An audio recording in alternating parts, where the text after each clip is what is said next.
प्रिय विद्यार्थियों, आज हम ये पार्ट थर्ड के प्रथम प्रश्न पत्र के अंतर्गत बीए पार्ट थर्ड के प्रश्न पत्र फर्स्ट के अंतर्गत जयशंकर प्रसाद द्वारा रचित कविता आंसू से लिए गए कुछ पदांशों पर चर्चा करेंगे।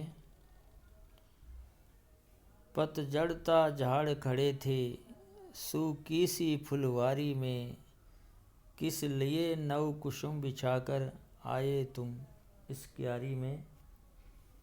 विद्यार्थियों, प्रसाद ने आंसू काव्य में अपने प्रियतम के आगमन, उसके मिलन की आशा का संचार किया है, उसी का वर्णन किया है और कहा है कि प्रीतम के आने से पूर्व मेरा जीवन इस भांति था जिस प्रकार से वसंत ऋतु में पतझड़ की स्थिति होती है। जीवन नीरसमय था, मेरे जीवन में शून्यता आ चुकी थी, नीरसता आ चुकी थी और इस जीवन के संघर्ष के अंतर्गत जैसे सूनापन आ चुका था, उसी प्रकार जिस प्रकार से फुलवारी सूख जाती है, उसमें जीवंतता सरसता का कोई भाव नहीं होता है। तब यदि प्रियतम आकर के उस सूने पतझड़ पल्लवों में हरे भरे नवीन पुष्पों की महक से युक्त क्यारियों में प्रकाश फैला दे, तो उसी भांति मेरे नीरस जीवन में भी एक आनंद का संचार कर सके। तो यहाँ कवि प्रसाद ने अपने प्रीतम के आगमन की, उनके मिलन की को आशादायी बनाया है और आशा ही व्यक्ति को जीवन का संचार देती है, क्योंकि जीवन में यदि नीरसता ही नीरसता रह जाएगी, उसमें सरसता नहीं होगी, तो वो सफल नहीं हो सकती है। उपमा अलंकार है अगला। कितनी निर्जन रजनी में तारों की दीप जलाए, स्व गंगा की धारा में उज्जवल उपहार चढ़ाए। कवि प्रसाद अपने आंसू काव्य में प्रियतम के आगमन के लिए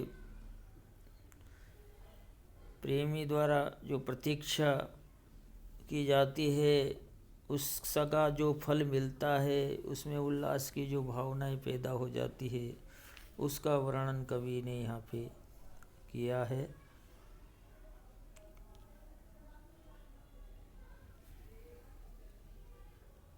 और अपनी पीड़ा को व्यक्त करते हुए कहते हैं कि आपकी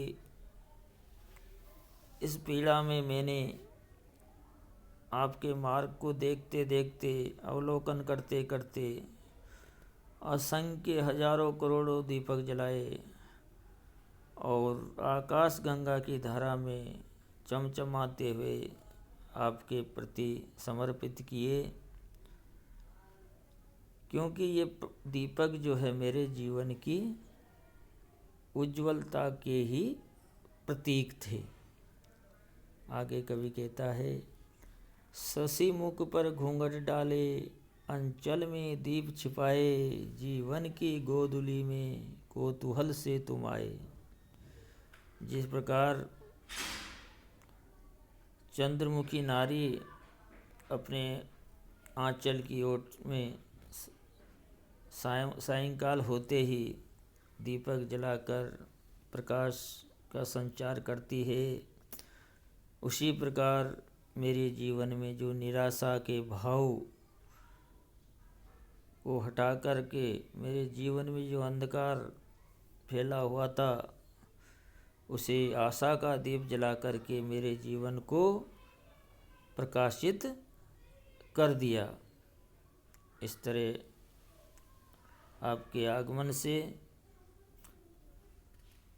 मेरा जीवन सफल हो गया। तो यह प्रसाद कहते हैं कि प्रियतम के आगमन से व्यक्ति के जीवन में जो निराशा का जो भाव है, उसमें आनंद का संचार दिखाई देता है।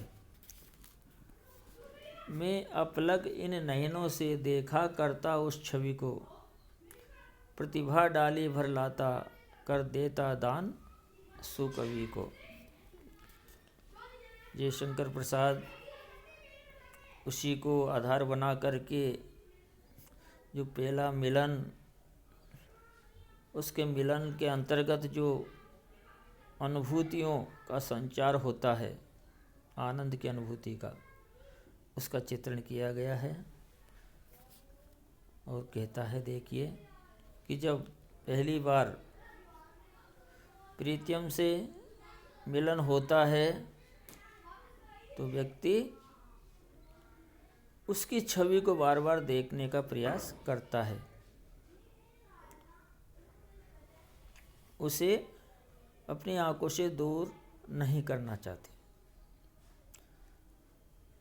उसका रूप सौंदर्य प्रतिभा डाली पर लाता कर देता दान सो कवि को, और उसकी जो छवि है उसको पल्लवित कर देता है, और उसका जो रूप सौंदर्य है वो क्या हो जाता है, झिरझर सा झिरझिर करता माधवी कुंज छाया में, चेतना वही जाती थी हो मंत्र मुग्ध माया की। मंत्र मुग्ध होकर के निरंतर टकटकी लगाकर देखता रहता है, और उस समय की जो मेरी पीड़ा है, चेतना है, वो उसके सौंदर्य में प्रभावित होती रहती है। उसे टकटकी लगा करके देखती रहती है, उसी में समाहित हो जाती है। उसी प्रकार उनका जो सौंदर्य है, मेरी दृष्टि मंत्र मुग्ध होकर के उसी माया के समान बहती रहती है, और मेरा मन जो है वो मेरे वशीभूत नहीं रहता है।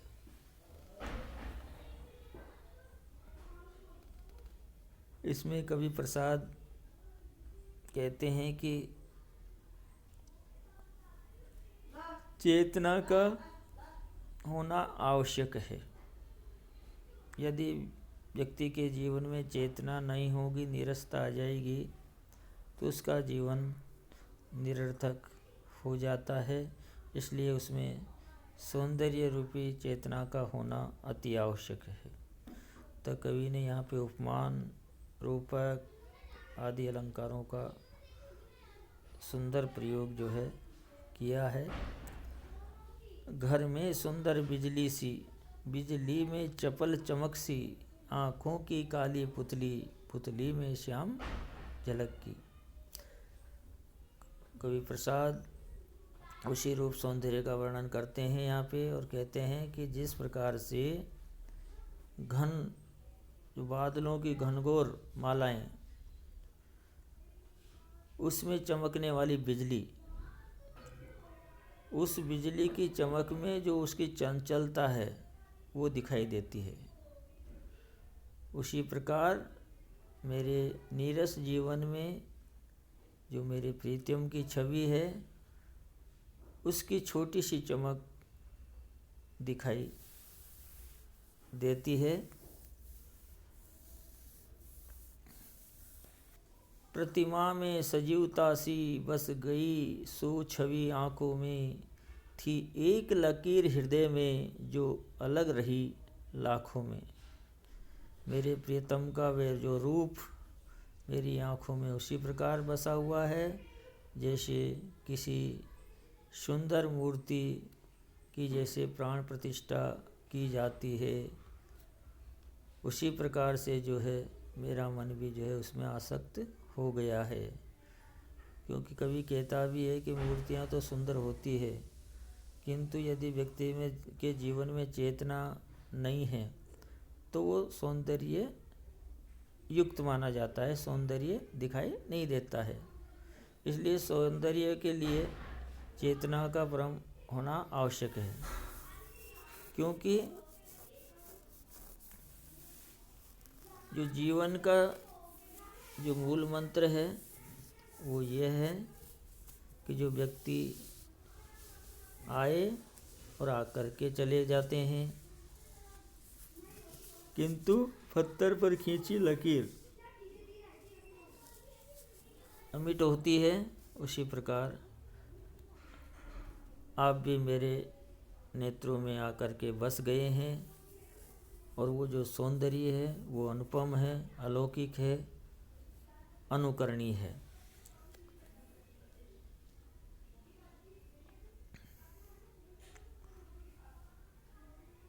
विद्यार्थियों, आज हम इतना ही।